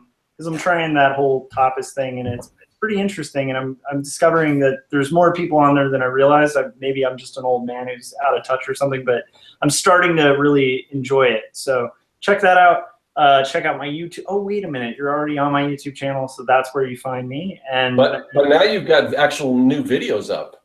Yeah, that's true. I'm finally back to vlogging, which was it does tie into that fear thing. I think we'll have to hit that as a full topic before, but I finally got over that hump of like you pause on a project and then you get back to it. It feels really good. So I'm like kind of vlogging a little too much now, but that's a good thing. Like it's fun. So and it's nice to hear everybody in the community. It's like fun to come back and have Mike and like everybody else like just kind of a lot of folks in the chat actually chiming in and being encouraging about me coming back. So that's been really pretty exciting.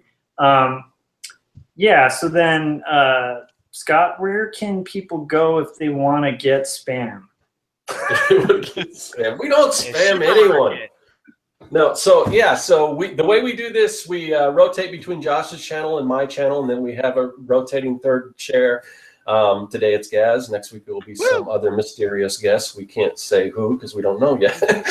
but yeah, so because we move back and forth between channels, the easiest way for you to know where we're going to be is to join our mailing list, and we don't spam you or anything like that. We just send out usually 20 or 30 minutes beforehand, let you know where we're going to be, and it's good to sign up for that because you never know what day we're going to be on either. Sometimes we're Wednesday, sometimes we're Thursday, sometimes we take a break and eat Thanksgiving turkey, so like last week. So just so you know where we're going to be, yeah, there should be a link in the description of this video, and you can sign up for the mailing list, and we will let you know when we're broadcasting next. All right, so before I close out, I'm just going to say this was a good episode, you guys, but it would have been better with more Spider-Man. What a